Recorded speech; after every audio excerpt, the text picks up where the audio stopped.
Hey kids, so before I start this video, I just want to say that the long, tedious recap of everything that's going on with Shannon is not what you're going to be getting from me today. I'm going to link Emily's video below so you can go watch the situation from her point of view, since in my personal opinion, she's the main victim out of the multiple victims out of this situation that we should really give a voice to and a platform to, and her narrative, again, in my opinion, is the most important one right now. There's also more problems with this whole thing, like the lol cow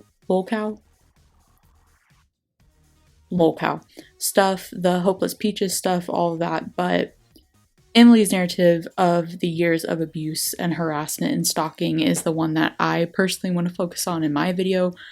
And of course, I am not defending her ass in any way. I am not a Shannon apologist.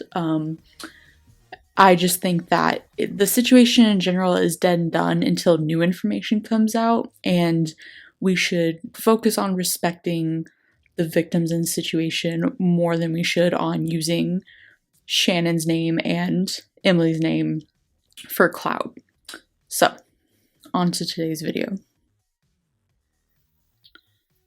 So I should clarify a little bit that when I'm saying stop making videos about Creepshow, that's basically me making commentary on how there's a nice way to make videos about these types of situations. CreepShowArt, James Charles, any of the big influencers, Jeffree Star. There's a good way to make videos about these people who have done harm in a way that is not also slandering the name of the people they hurt. And I feel like I should clarify that point, because it kind of sounds like at first I'm saying if you're not involved in a personal situation, you shouldn't make a video about it, which makes no sense because people make reaction videos about these sort of topics all the damn time. I should have worded what I meant a little more carefully, but I'm basically just saying that there's a careful way to make videos about these situations that don't hurt the victims.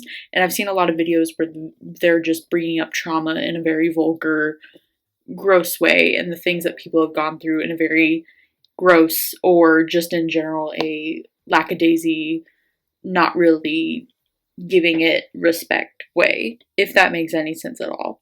But yeah, this is editing Demon Mom, and I just thought I would get in there and reword what I meant, because I'm not trying to say don't make reaction videos, because people do that, and people are going to continue to do that, because in some way or another there is public opinion that needs to be shared about shitty people.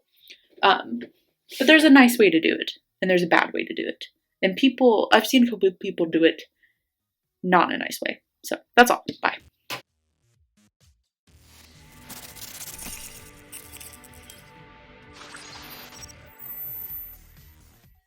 Hey everyone, I hope you're doing well. Basically, today's video is going to be a bit of a disappointment for multiple people, since I genuinely don't have much to add to the whole CreepShowArt situation. That wouldn't just be redundant or a watered down version of what every other person has said. This situation also breached the art community. Congratulations everyone, we've made it to the big leagues. And led to larger drama channels like Smoky Glow made a video about this, Rich Lux, Swoop, Repzilla, Cat Black, etc. All these people that are outside of the art community have made a video about this situation, or at least spoken up about it on social media. And some of these channels, not the ones I've just listed, but a lot of channels in general, mostly smaller channels like myself, you can get a basic guise on who's trying to take the situation and use Emily's story for views, and the other victims as well, but specifically Emily's. I'm not going to be calling those people out in this video. I'm not going to be posting like their thumbnails that are obviously just trying to use Emily's name and her trauma and her situation for views. But you're all intelligent human beings. You can make your own judgment call when you type in like CreepShowArt on YouTube, and you can see who's making like inflammatory videos. You can just tell who actually cares about the situation, wants to spread awareness and spread information, and who just wants to get views and slander Shannon with either little to no information or research, or they just hear the name or the people that have been hurt in the situation, and they just use their name with little or no research. So you're not gonna get that from me today. I really just wanted to put my own personal thoughts on this situation, kind of go over like why I think people should stop making videos about this situation that have nothing to do with protecting Shannon or her character whatsoever. And then a little bit more into why you're not going to get an apology. You are not going to get one single apology from this woman, and there's a lot of legal reasons for that, and I'll go into that too. And then the last thing I kind of want to talk about is the label of CreepShowArt and art in general, and also a little bit of reflection on the art community, but I'll get to that later. So the first thing I want to mainly say, and it's more of a personal request, is for the love of God herself, unless you were personally involved in Shannon or Emily's life and you have actual constructive new information to share about this situation, like Ready to Glare, Mind Your Business, Shannon's old editor Inbird, Hopeless Peaches was really affected by this, and Hopeless Peaches actually went on social media and is just getting rid of I'll check pronouns, but Hopeless Peaches is getting rid of their social media, their Instagram, their Twitter, all that, because of all this. They're just leaving the internet, which if you go into Hopeless Peaches' explanation on Twitter, you get the sense that it is to better their mental health. But in general, if you're not someone who has personally been, in my head I thought personally victimized by Regina George, but if you haven't specifically been affected by this and you're not making a very well done research, like letting your specific audience know about this situation, stop making videos about Creepshow and specifically Emily's trauma. A lot of the shitty stuff that Creepshow has done is rooted in homophobia, transphobia, lying about her life, lying about being homeless. But the biggest thing that comes from all of this, in my opinion, is the impact that it had on Emily Artful in her life and her mental health. For the course of, I think she said something about like 10 years or something like that from Shannon.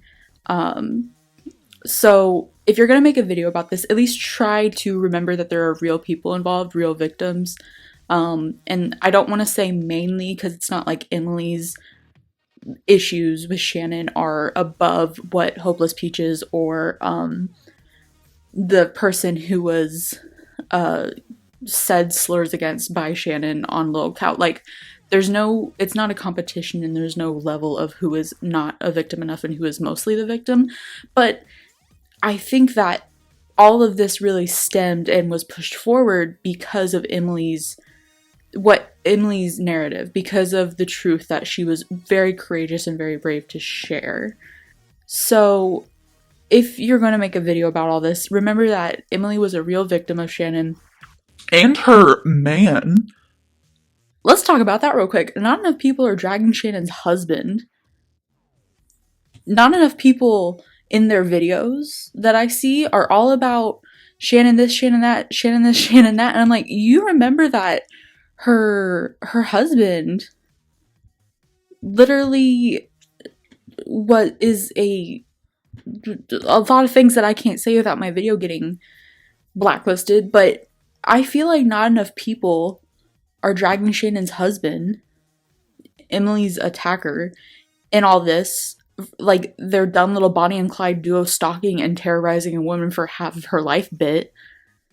Like, not enough people talk about the dude in this, which Shannon is equally as guilty. She's as equally a guilty party as her husband, I feel. But so many people, their thumbnails, their research, all of it does not blame him enough for his, like, what he has also done in this situation. I think it's because a lot of people are paying attention to the stuff that they can easily get away with and say that they support online, if that makes sense. Like, a lot of people are saying, oh, we can definitely prove without a doubt that Shannon did these shitty things and lied about these shitty things on the internet. but there's like an actual live victim in this situation, so we're not really going to press that narrative. And I've watched a lot of these videos, and I'm looking at them and I'm like, I mean, you can't watch Emily's video and for even half a second not believe her and not think that she's one of the most amazing and strong people you've ever seen in your entire life. Sorry, I went on a shut up, phone. I went on a tangent. Basically, I think that Emily is not just a person to use for views or internet clout. And that's, I know, really hypocritical because I'm making a video about this situation saying, hey, guys, do your research and stop making a video about this situation. But I'm saying to some of y'all out there, you need to stop bringing up Emily's trauma for the sake of bringing up her trauma for clout. And remember that she is a person to be respected.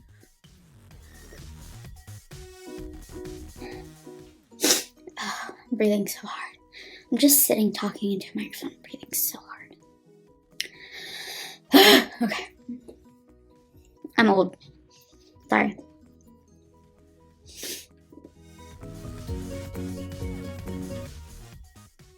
But like I said, it's not a trauma competition, it's not a victim competition. I just have seen a lot of videos that have rubbed me the wrong way of people who just like drama and they like making drama videos, which I kind of do too, I get it.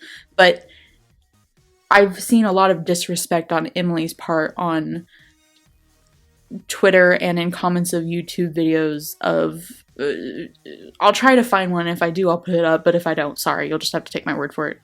Me, a stranger on the internet. But just people who are really just obviously not respectful of Emily's trauma and what she had to go through all her life and what she had to go through to make that video where she really told us about all the stuff that Shannon and her husband had done to us over the years. So that's my little tidbit about that. So the next thing, and that's the main part of this video, even though we're like 10 minutes in, that's the main part of this video I wanted to get to, is a lot of people are asking Shannon for an apology, demanding Shannon an apology. She took some time to get rid of all her social media and like delete comments, remove comments from her videos, like remove all her posts from Instagram, yada yada yada. A lot of people, she took time to do that, but before she did, a lot of people were on Twitter adding her, on Instagram commenting on her posts, on her TikTok, which she still has up. A lot of people are demanding an apology from her, but let me be clear when I say you're not gonna get it, babes. Never. You're not gonna get it. You will most likely never ever get an apology from this woman. The first reason being she's a manipulative narcissist, and they have a hard time doing that. They have a hard time apologizing for their mistakes or admitting that they even made a mistake in the first place. Even on her social media, she's still claiming that this fabled Amy person is real, that everyone's out to get her, she's the victim, blah blah blah. She went on her community tab and she wrote this long and, in my, again, personal opinion, manic message. And you can kind of tell the manicism of it because of how, like, the sentences are rushed, the punctuation is not there, some capitalization is not all together there. A lot of it just seems like a messy, rushed message to her community and to the internet in general. So I think she kind of panicked and then wrote that and didn't take the time to like have someone else read it. She definitely doesn't have like a good PR team at her back helping her. But in her long community tab message, she said everyone is lying, none of this ever happened. The fabled, mysterious entity Emily is actually ruining her life and causing her problems. But the second main reason is legally, this woman will never apologize on a platform to any of the stuff that she has done. Maybe the transphobia or homophobia or lying about being homeless, since that's just her being a shitty person. They can't really send her to jail for lying about being homeless, you know?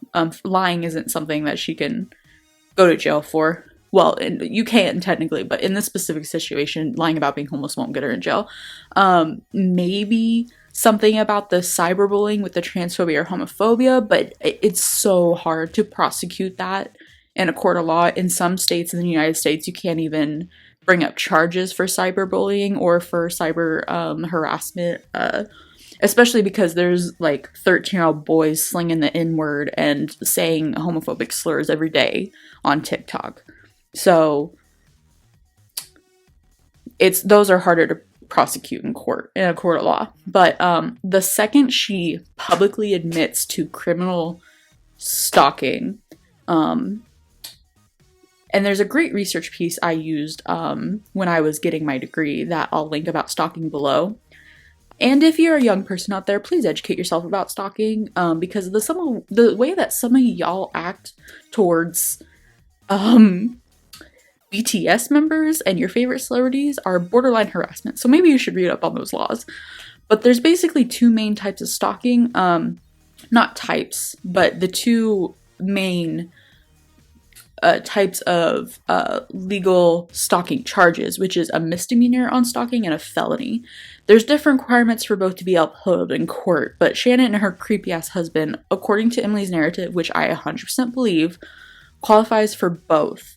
So if Shannon set up her little camera, clicked it on with a deep sigh, she'll leave in the intro, no music, few tears on her face, messy bun, midday, on the floor in front of her coffee table, and she prepares for her big like YouTuber apology.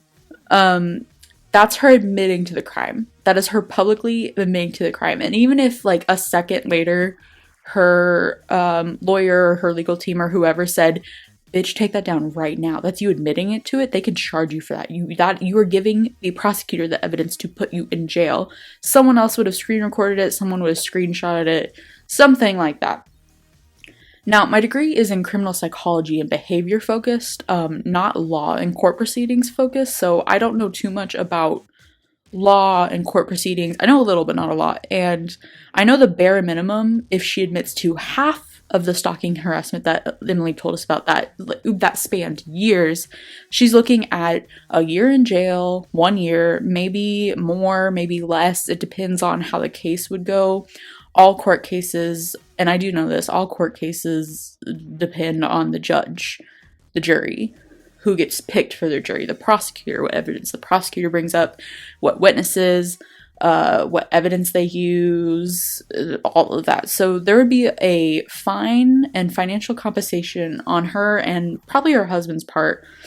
And the first and juiciest, most delicious piece of evidence that they would use in that case is 100% her apology video, whether it's on YouTube, whether it's on Instagram, any social media platform, whether she just texts Emily privately and admits to all that, that's evidence. If she calls Emily, Emily would be smart to record that call. Same with Emily's legal team to record that call. That would be evidence if she leaves a voicemail, any of this. So any situation where she openly admits to anyone that this, and there's a lot of depending factors in court of law in the justice system, justice with air quotes, but a lot of it depends on the perpetrator confessing, admitting to the crime. And right now, her only saving grace, Shannon's only saving grace is that she doesn't admit to this situation. Because the situation involves drugs, revenge porn, sexual assault.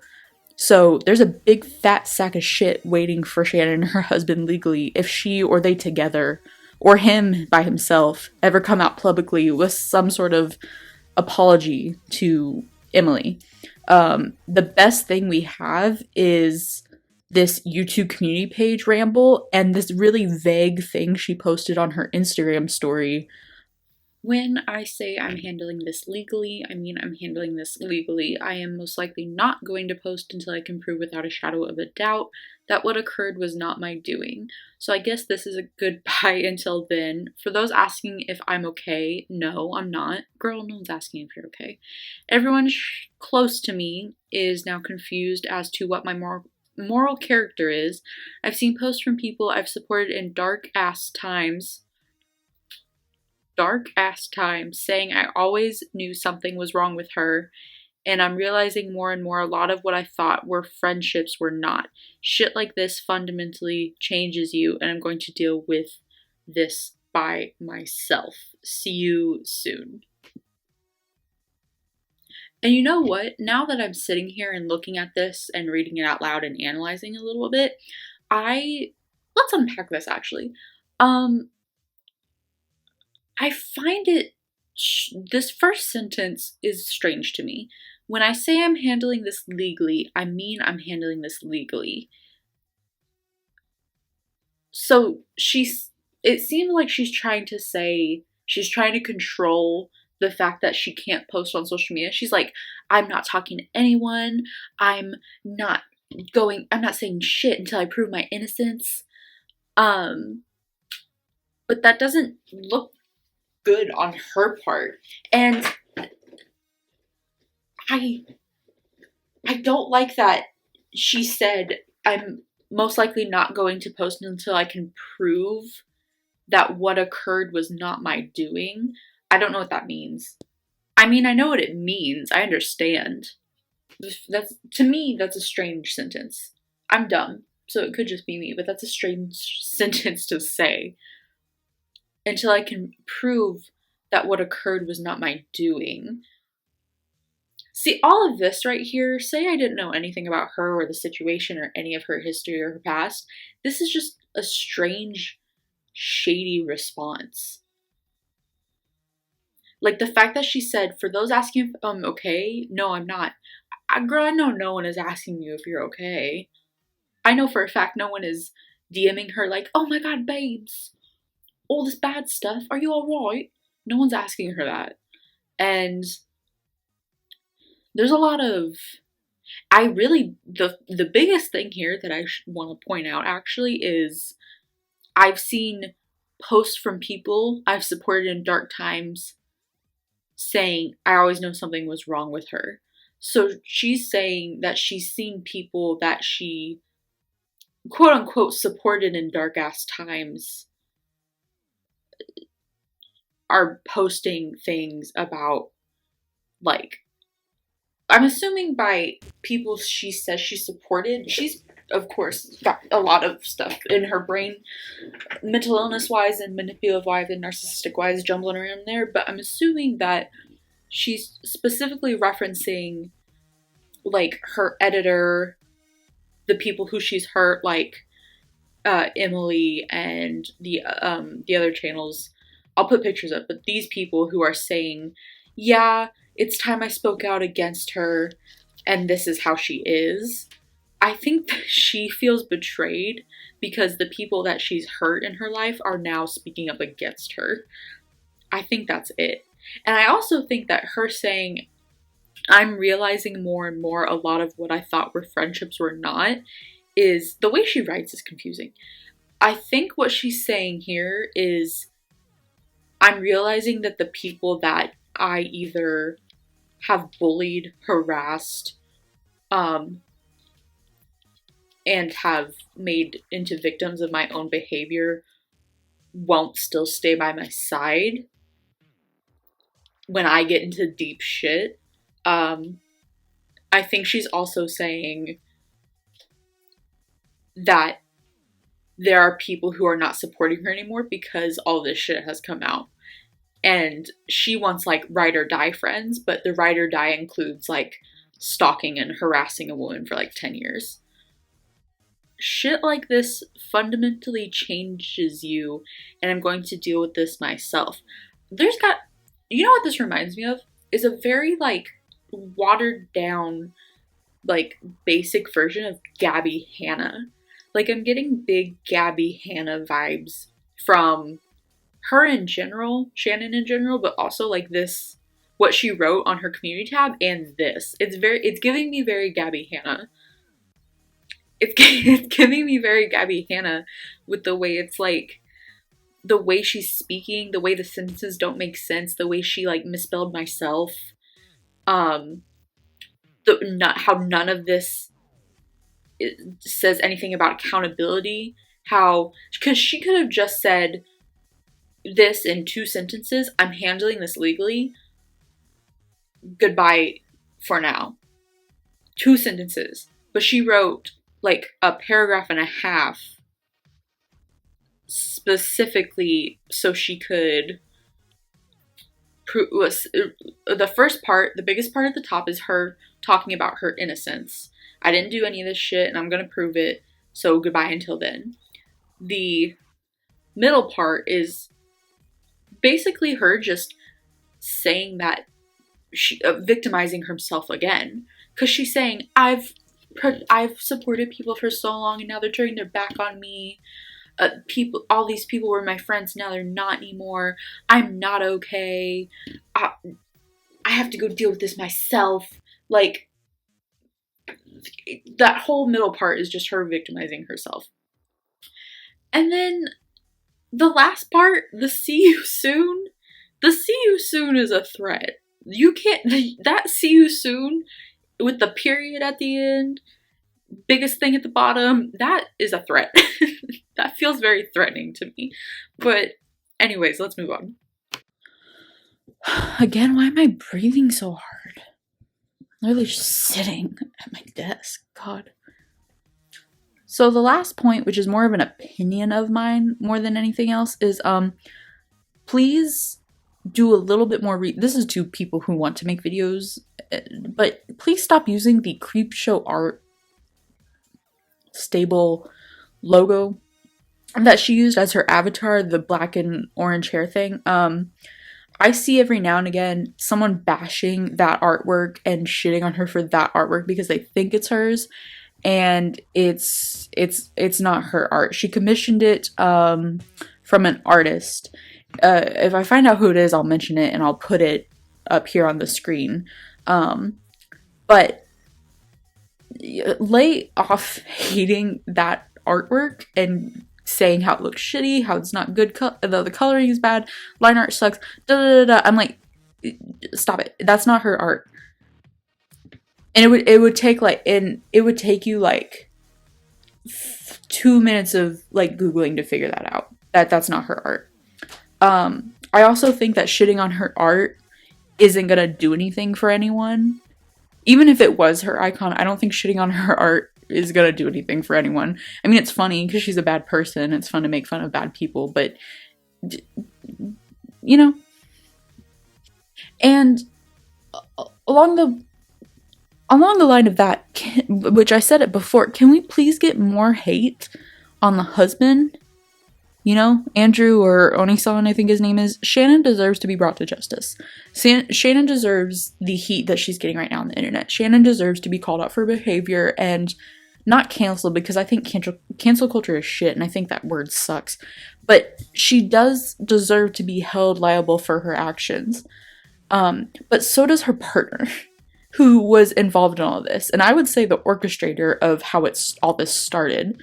Not specifically the locale stuff, not the Hopeless Peaches stuff, but when it specifically comes to Emily, the actual years-long legal, physical, and horrible things that this woman